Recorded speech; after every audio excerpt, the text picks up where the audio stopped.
And the vessel that he made of clay was marred in the hand of the potter. So he made it again into another vessel, as it seemed good to the potter to make. Jeremiah chapter 18 verse 4. We are a people called by God to positively impact and influence our generation.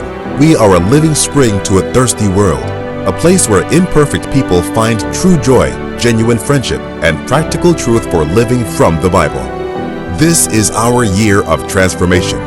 Considering the world's forecast, this theme seems a bit ironic. However, as God's covenant people, we have entered into the potter's house to be turned into vessels for His glory. Once again, God is going to watch over His word to perform it. This transformation will be fueled by a mind revolution, a technology revolution, a post-pandemic necessity to reinvent ministry work, and our approach to life's pursuits. We are favored to be transformed and ultimately become agents of transformation. God is molding us to reveal His purpose, unlock potential, and grace us to show off His glory. We are being empowered to persevere through the vicissitudes of life. Like clay in the potter's hands, God's molding is painful. In the potter's house, it's messy. There is pounding, spinning, stretching, pressing, fire. However, the storms were not designed to hurt us. The ultimate goal is to transform us into vessels of honor. We are in a season of intimacy with God, loving and living His word. Our families will thrive. Our communities will be grace-filled. Our churches will make transgenerational impact. We will reach next levels in our education, career, and businesses. Excellence will be our standard. We are being transformed to reflect God's goodness.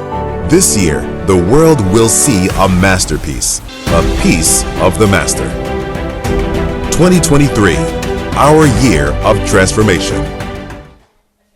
Hello everyone, welcome to today's children's service. The theme of today's service is Eagle's Generation, and by that we mean the generation who, like eagles, will soar above worldly things and be steadfast in their faith due to the strength that God has provided us with. Like eagles, we will aim high and be fearless, as we know that God's nurturing hand is always above us. In Joshua 1 verse 9, it says, "Do not be afraid or discouraged, for the Lord your God will be with you wherever you go," encouraging us to be bold and brave.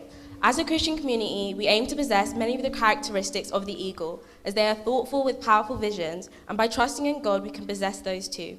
We have several amazing performances and readings for you today that relate to the theme of Eagle's Generation, and we hope you enjoy today's service. So please put your hands together for Izzy with the opening prayer. I pray that we all have a good day and everything goes nicely. And I pray for everyone to be blessed for today and for the rest of our lives. Yeah, so I did a story of keeping faith in God, and I used the book of Job.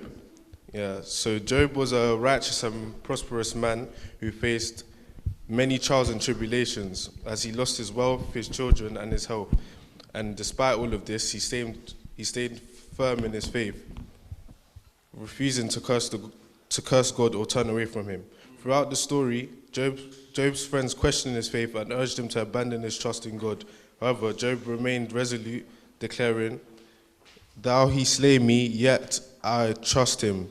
That's Job 13 verse 15.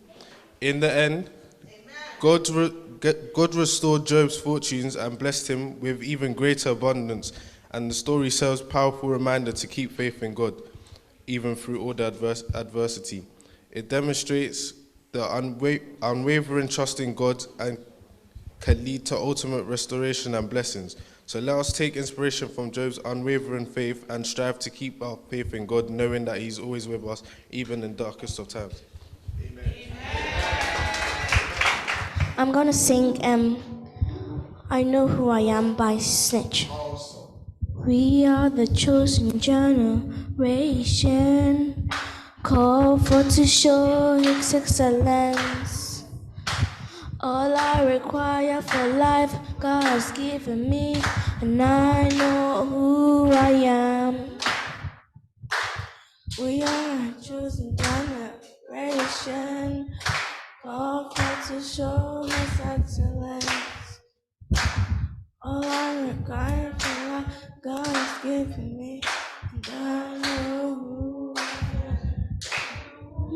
says I am, where He says I am, what He says I am. I know who I am, I know who God says I am, where He says I am, what He says I am. I know who I am. I'm walking in power, I'm walking in miracles. I live a life of favor, 'cause I know who I am. Thank you so much, Alexis and Brianna. That was amazing. Next up, we have the word by Jeremy. Hallelujah.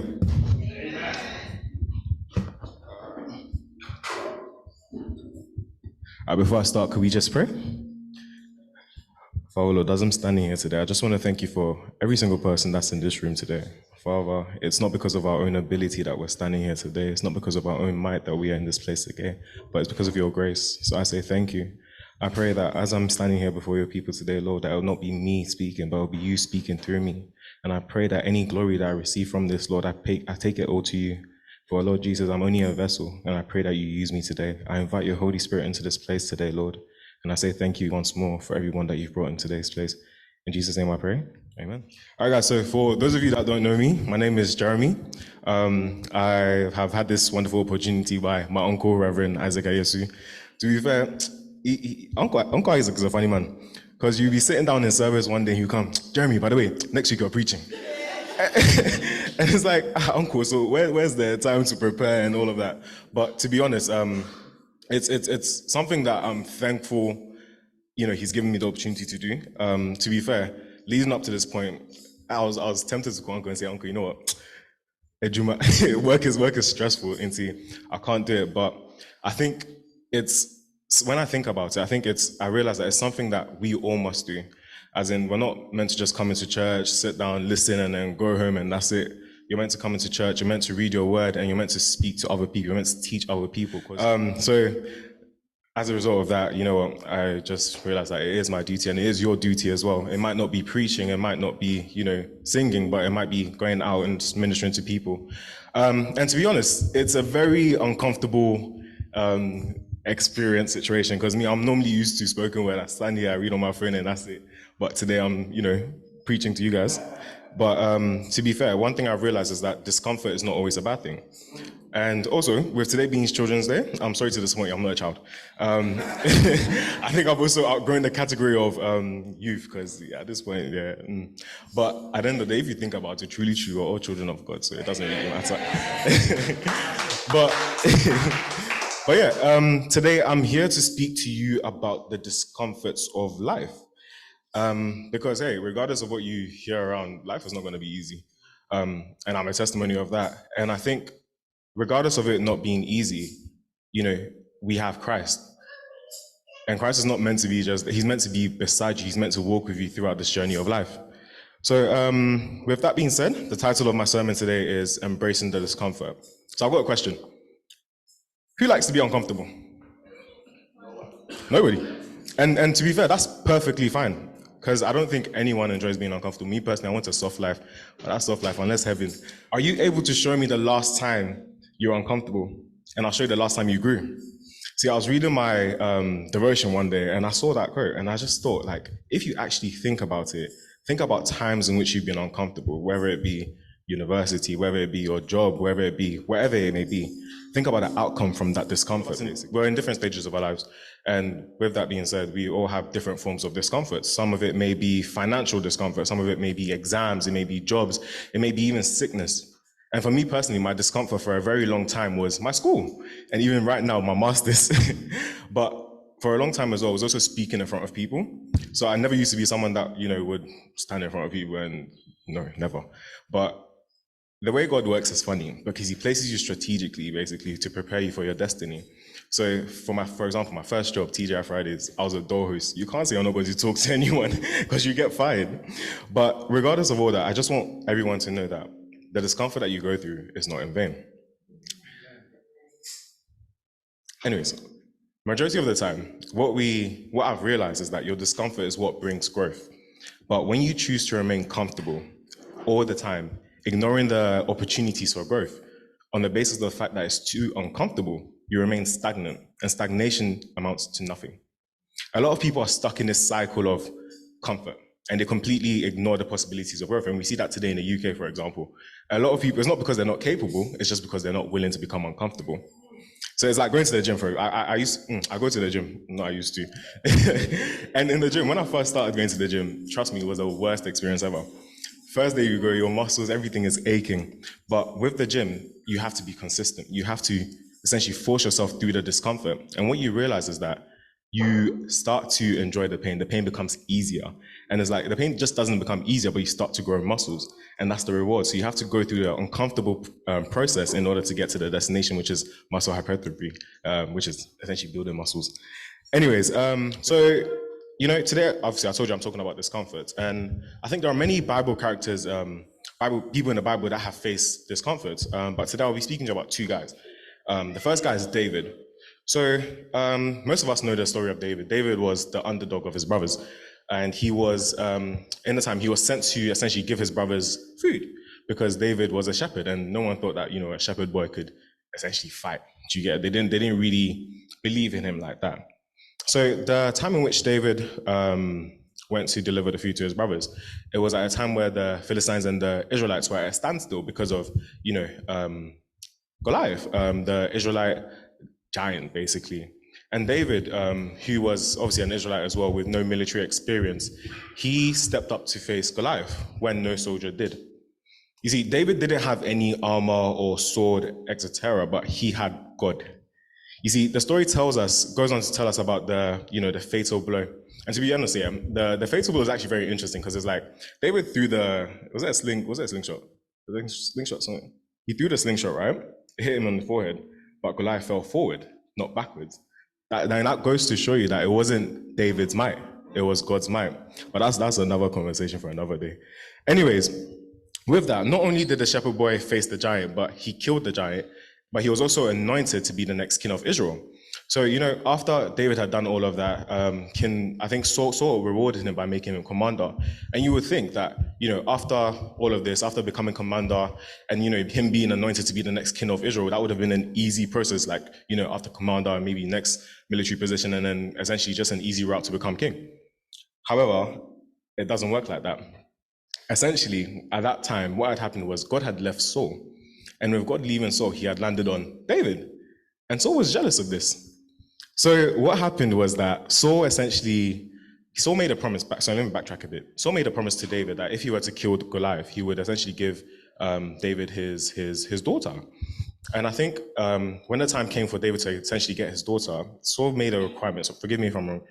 Made like a requirement where he required David to essentially bring the foreskin, I think 100 foreskins of the Philistines. And he thought this was impossible. And it's funny because this is where you know that God truly left Saul, because he forgot that God is a God of impossible, and that God of impossible had landed on David. So when he gave David the requirement to go and get the 100 foreskins, David came back with 200. Do you get what I'm trying to say? Cool. So, you know, this made Saul even hate David even more, because, you know, I've set you this impossible task and you've come back and you've done even better than that. So let's fast forward a bit. So now we're at a point where Saul is pursuing or is hunting David. And, you know, David knew that Saul was after him. Saul wanted to kill him. But if you think about it, there was a time where I think Jonathan came, and Jonathan was in disagreement that Saul wanted to kill him. So he made a plan with Jonathan that, you know what, cool, go for this, I think it was a ceremonial feast. Go to the ceremonial feast. And, you know, I normally go to this feast, but if your dad asks about me, tell him that I'm going to like my hometown and see what he says. If he's angry, then we know that he wants to kill me. If he's not angry, then we know that it's cool. So Jonathan does this and everything. His dad asks him, where's David? He says, oh, he's gone to his hometown. His dad is furious. I think at that point he could almost kill Jonathan even. So cool. But with that part as well, what we see is a bit of hesitation. And I feel like we can also apply it to our lives as well. So with that hesitation, what happened was, you can see that David, he believed that Saul wanted to kill him, but there was a bit of him that didn't want to also believe that. So which is why he wanted that extra clarification. And I think there's a lot of us today as well, because it's like, God has told us to move from the positions that we're in, but it's like we don't want to accept it because we know that if we go to that position, it's very uncomfortable. So we try and, find ways to justify why we should stay in that position because we're so accustomed to our comforts. But once God has said move, you move. Do you understand what I'm trying to say? Anyways, after it had been confirmed by Jonathan that Saul wanted to kill David, essentially he fled into the wilderness. I think he went into a cave. I'm fast forwarding, by the way. I'm just picking apart stuff. So he fled and he was in a cave. I think the cave was Adullam, and at that moment you would think that David is alone in the wilderness basically because he was alone, to be honest. However, he started getting men in the cave of Adullam, basically. And he just kept on coming to the point where David had 400 men under his belt. Cool. We'll get to the interpretation and further on, basically. The story goes on about how Saul kept on hunting David. But the key thing is God never allowed Saul to find him. So he's essentially having like a wild goose chase, basically. David could be in front of him. He would never know because God will blind his eyes. Anyways, one thing we also realized was that God also sort of delivered Saul into the hands of David. And the reason why I say this is because once, I think Saul was also was hunting David, obviously, and he went into a cave to relieve himself. And in that cave, David was hiding with his men, right? Okay. So in hiding with his men and David obviously knew that Saul was in there. And if you think about it, David could have essentially killed Saul, and that's the end of his suffering, right? Because that's the only person that was pursuing him. Okay. And his men were telling him, David, kill him. Like, he's in front of you, kill him. David said, no. And it's surprising because it's like, why don't you kill him and be free? Do you get what I'm trying to say? Because you're in an uncomfortable position. You're in the wilderness. You're struggling. You're running. You're not comfortable. You've left the comfort of your home, your wife. He's left everything, basically. And the key to your problems is essentially right in front of you in a vulnerable position. And David said, no. He said he's not going to kill the Lord's anointed. And I think it's for a lot of us in this room. It speaks to a lot of us in this room because it's like sometimes we go through uncomfortable positions and we might see a shortcut in front of us, whether it be illegal financial gain, whether it may be stabbing someone in the back or just different shortcuts basically. And we have people behind us. And it's very important to be careful of the people you bring in your circle because look at David's men that were telling him, kill him, kill the Lord's anointed and you be free. Do you get what I'm trying to say? So it's very important for us that we don't take these shortcuts because if David had taken that shortcut, imagine where he would have been right now. He probably would have missed his destiny. And I feel like it's for a lot of us here right now. That shortcut that you see, despite the fact that it might look appealing, rely on God. Because God is not a God of shortcut. Yes, his timing may be long, but his timing is not yours. So be patient and endure.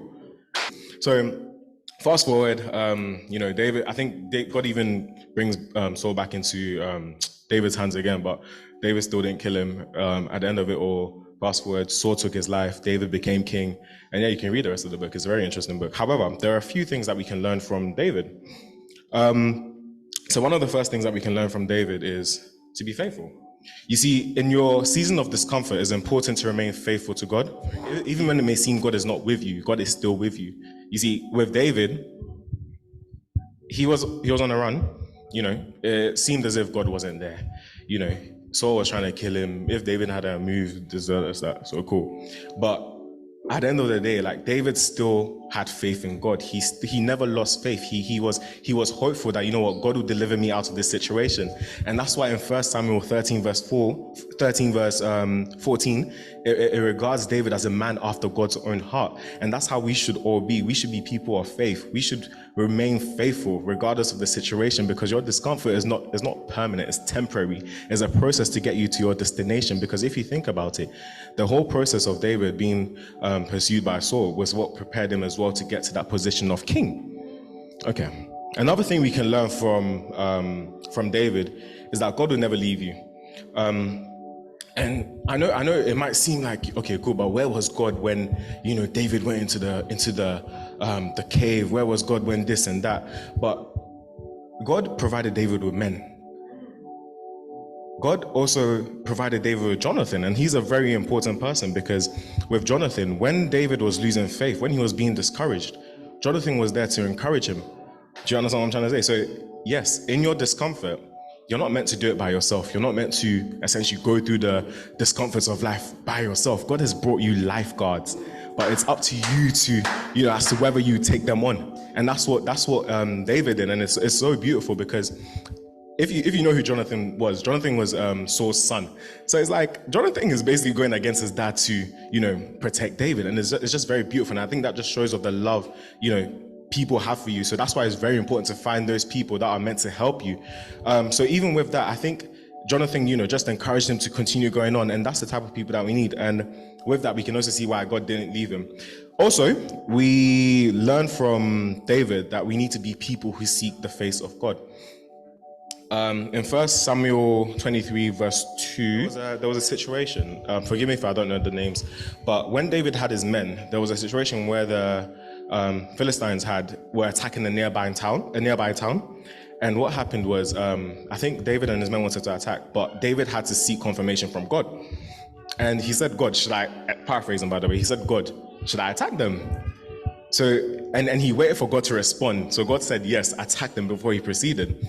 And it's like, for a lot of us as well, we need to essentially involve God in everything that we do. We need to essentially, seek his counsel, seek his guidance, basically, because a lot of the times we think, we have the power within our hands. And to be fair, yes, you may have the power within your hands to do certain things, but regardless of that, you still do everything with God, because without doing it with God, without involving God, you're essentially boasting to God that I can do it by myself, but you can't.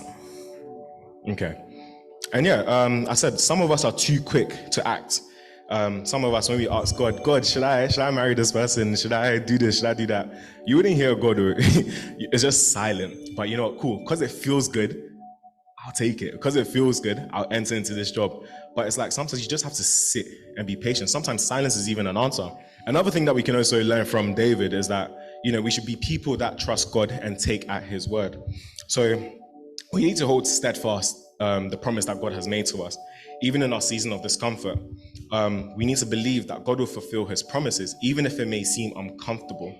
You see, our God is a God of impossible. And even in the eyes of many, despite the fact that, David had been anointed by Samuel to become king of Israel. And if you think about it, so the guy that's been anointed to become king of Israel is essentially running in the wilderness. Like, how does it make sense? But like we said, God is a God of impossible. And David held on to that word, basically. And if it wasn't for God, David wouldn't have gotten to that point. And to be fair, I wouldn't be surprised if, David was discouraged. And he was discouraged, to be honest. And it's like all of us, basically, God may have promised us something. God may have said, you know what, you're gonna do X, Y, and Z. And you're like, okay, God, you said I'm gonna do, I'm gonna have, let's say, £1 million in my account by the end of December, but it's September and I have only £1,000. And you're thinking that it's not impossible, but at the end of the day, like I said, your God is a God of impossible. Do you understand what I'm trying to say? Anyways, we need to hold on to that word. We need to hold on to the promises God has said to us, because one thing you should understand is that our timing is not God's timing. His timing is different from yours. Do you understand? Sometimes there's a reason as to why God holds back things from you. And also, there was one thing I even realized, even back to financial matters, for example. I think someone said something, and it was very interesting. When you ask God for something, he doesn't give it to you straight away. Because God is a father, right? And a father loves his children, right?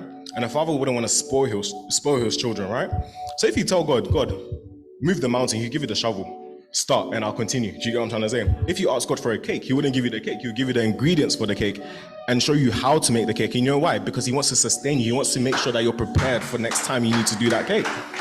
So yeah, in the process of your uncomfortableness, just hold on to God's word. Just take on the lessons that he's teaching you. Take the discomfort as lessons. Take it as experience, basically, to help prepare you when you get to your final destination. But yeah, so that was David. And could anyone guess who I'll speak about next? It's fairly easy. There's not. I said it's not fair, but okay, cool. So yeah, with Joseph is a very interesting character. So Joseph was basically Jacob's favorite son. But with that, it also led to his brothers being jealous. And I'm paraphrasing, by the way. Joseph had dreams, essentially, that seemed to indicate his future of greatness. And this essentially fueled his brothers' jealousy against him, basically. And his brothers plotted against him and sold him into slavery. So Once Joseph was sold into slavery, he went to Egypt, and then I think he was bought by Potiphar. And essentially, Joseph excelled in everything that he did, and with that, Potiphar essentially made him essentially head of his house, and he was basically, essentially, he had access to everything Potiphar had, basically apart from his wife. Cool. So with that, Potiphar's wife, she gained interest in Joseph, and she tried to get Joseph to sleep with him. So Joseph obviously faced temptation from his wife, but he resisted. But in this resisting of Potiphar's wife, he faced an accusation from Potiphar's wife. But so with that, what happened was, Potiphar sent him to prison.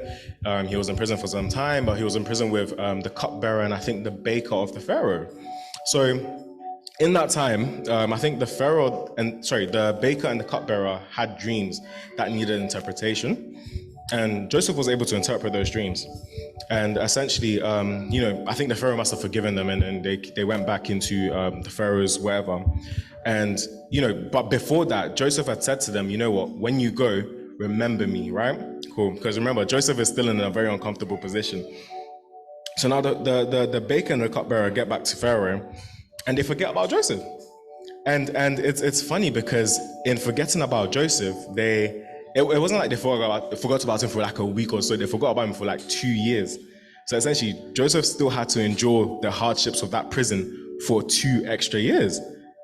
Interesting. Cool. However, later on, the cupbearer remembers Joseph. And, I think Pharaoh had a dream that needed interpretation, and not even the wisest of men could interpret that dream. And I think that's a word for all of us because, God gave Joseph the ability to interpret dreams. And I pray that God will give you the ability to interpret dreams and understand literatures of different kinds. But with that as well, God never forgot Joseph. You see, after 2 years, when the time was right, God called his name. God made sure that the cupbearer remembered him. And, the story goes on to, Joseph essentially rising in rank and everything. And yeah, cool. So with Joseph, what can we learn from him? We can learn that, we must trust the plan of God for our lives. The destination may be in sight, but it's like I said before, the process is something different. The process is something that, I said before, like if we were to know what the process would be like in order to get to that destination, we wouldn't want to take it. And that would essentially make us reluctant to take those steps. And that would also make us essentially delay in our destiny.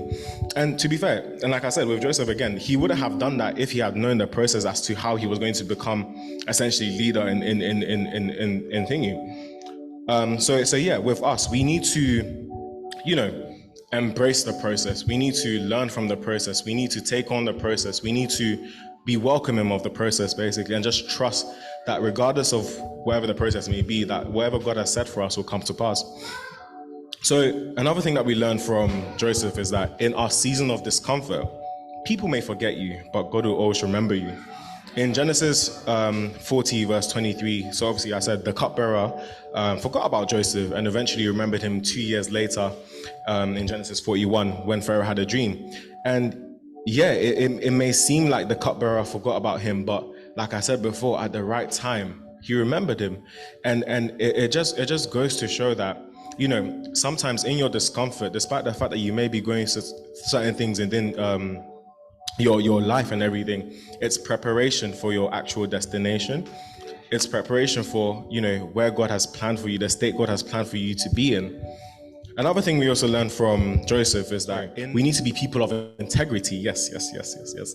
So you see, Joseph, like I said before, had nothing out of bounds in Potiphar's house, apart from his wife. And obviously we know that she didn't leave him alone. And he could have essentially slept with her and kept it a secret. He could have fulfilled his pleasures. He wants to feel, he would have wanted to feel good basically, but he ran, right? He chose not to because of his obedience to God. He said in, I think, Genesis 39, verse 9 to 10, he said, how could I do such a wicked thing against God? You see, if Joseph would have done that, he would have essentially potentially deterred his destiny.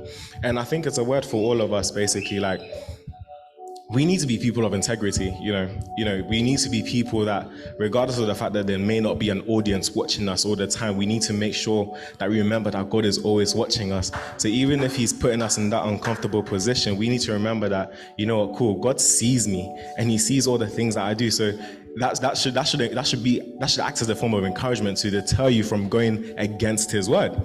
But yeah, even in the New Testament, Peter reminds us to progress through seasons of discomfort. I think that's in 1 Peter 1. He says, "These trials will show you that your faith is genuine. It is being tested as fire tests and purifies gold. Though your faith is far more precious than mere gold.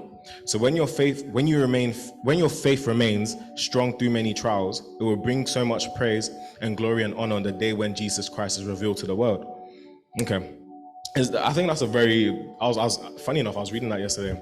And what I got from that verse was that with the purification of gold, fire is needed to burn out the impurities. In seasons of discomfort, our faith is refined as gold. Our faith is refined as gold. And during this refining of gold, our impurities are removed. We are essentially becoming pure gold that is precious and valuable.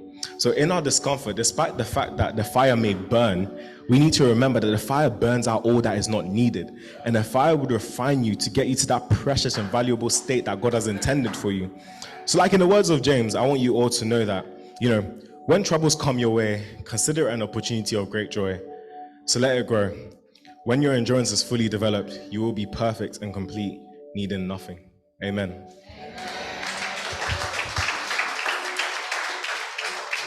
So just the man of God. So church, please help me welcome my brother, Mr. David Anabo.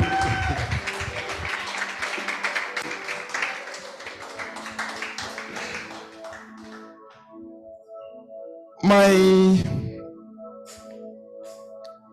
word and exhortation is based on something I said. I just wrote the dimensional aspects of life. Life in itself is in dimensions. So it's imperative and important for us to catch that revelation that life is in dimensions. If it isn't, I'm sure in this same 24 hours that is given unto us, some may be earning £10 an hour, others £20, others £50, and maybe some £100 an hour, just because of the experience that they have acquired during the process of life or their learnings. That is what makes them go into that category of pay structure.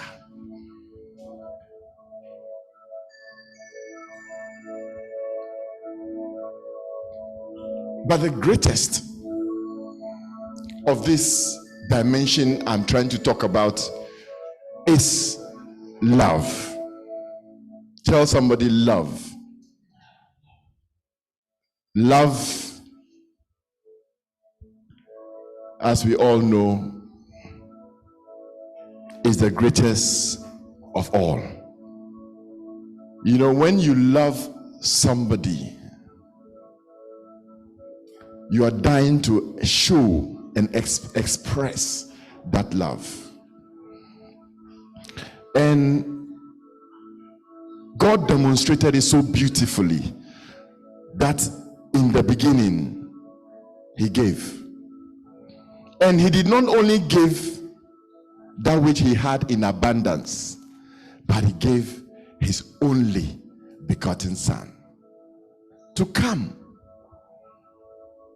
for you and I, our sake. To come and experience what you and I are experiencing in this path or in this dimension of life. That is the love of God. And that is the love that requires that you have to deny yourself of that which is, precious to you, to be able to express that love.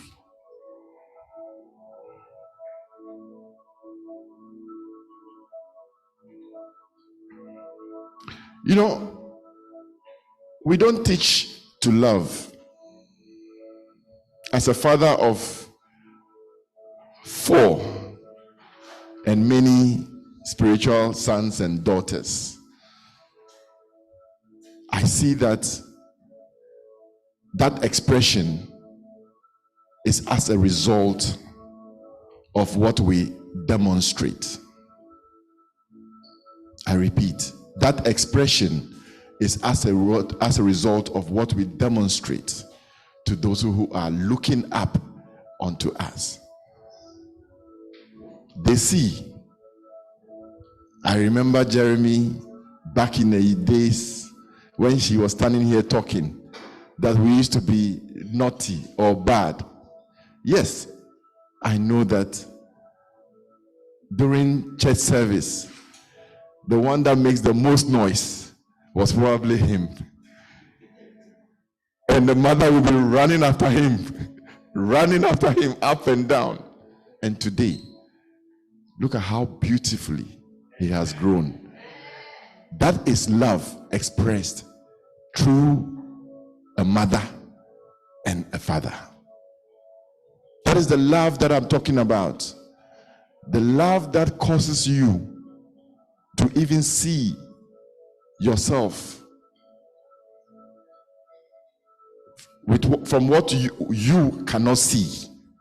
Just as the auntie encouraged him to an extent that he was able to hold on to that word. That word is what propelled him into where he is today. That he can stand here and encourage us and tell us that he has finished his first degree and is gone forth to do his master's. He will finish it and finish it in flying colors.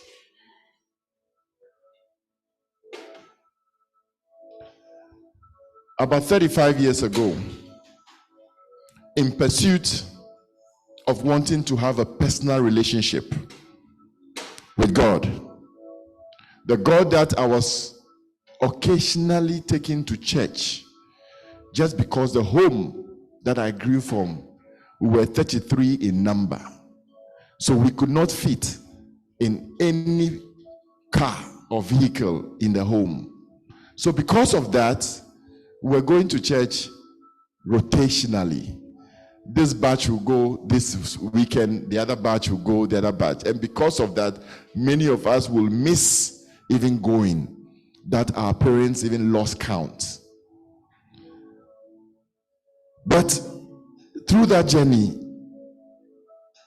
I developed a search to want to have a personal relationship with the God that my father held my hand and took me to church. And it all started by desiring.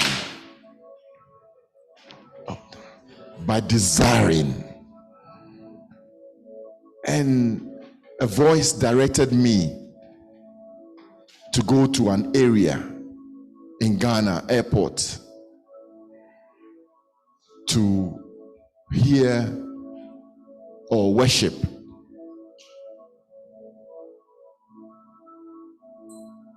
When I got there, the testimony of the speaker's life got me convicted. And I gave my life to Christ. That started a journey in 1989. The journey was evidenced by God showing that He was with me. I tested Him, and He proved Himself so mightily to the extent that I had no more argument in my spirit about His sovereignty. The final straw of that test was realizing that I needed to make a U-turn in my life. So I went to God and I told Him to bring me a woman. who will become my wife. That was a prayer that I did privately in my own room.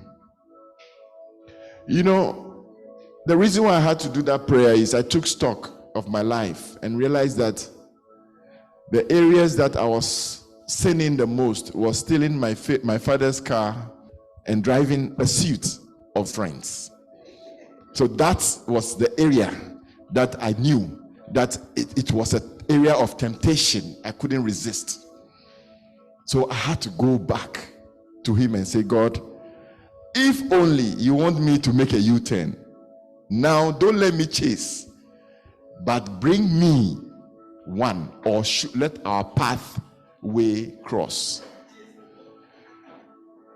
So it was not more than a week that prayer was answered.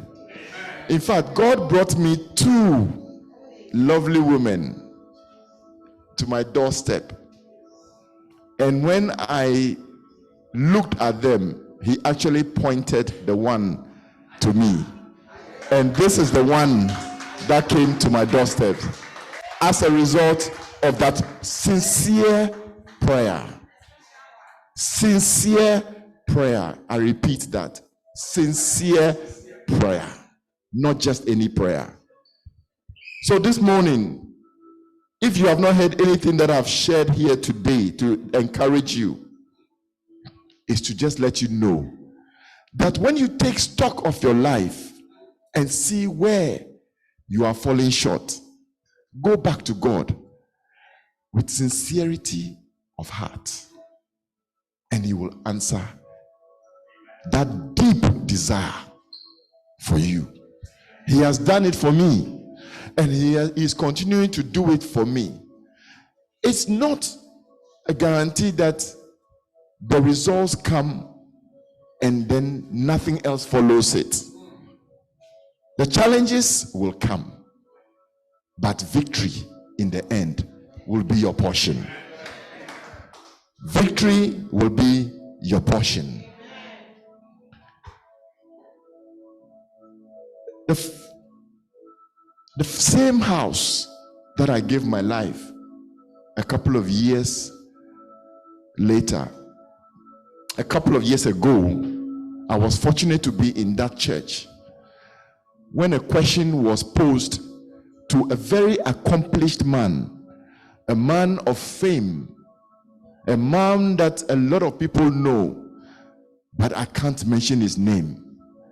This man was in a wheelchair at his 90th birthday, and the man of God asked him that after all that you have accomplished in this life, do you have anything that you regret that you can share for the benefit of all of us here? This man took the mic and said, Osofo, this life, 90 years, is a long way. But I know it's full of ups and downs. But there's one thing that I so cherished as I sat here and I was seeing young and energetic people going up and down and worshiping God in spirit and in truth. That is something that I so desire. But here I am. I can't get up. Age has caught up with me. I only wish that I knew this God at an early stage of my life. That is a counsel that spoke volumes to me. That this God that we serve, when any time I come to this house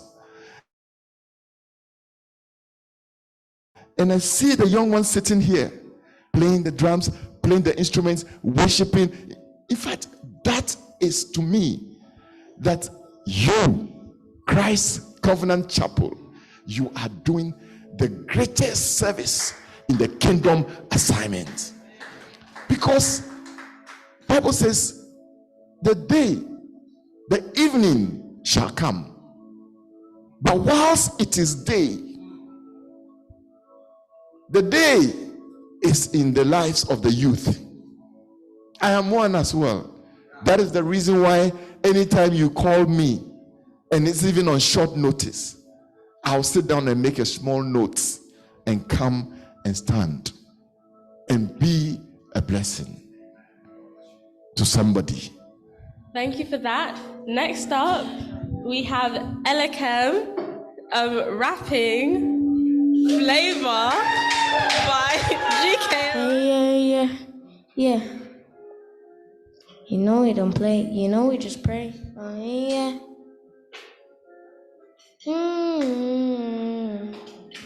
Sophia, straight off the bat. Aye. Straight off the bat, like I wanna stick to the track. Straight to the track.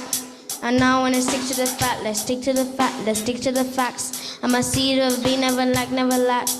We are the salt, the F, and you know that never look back. Seed of a bee, no many, no trinity, go made us free. I get what I want, it comes when I speak. 24/7, I ain't gone.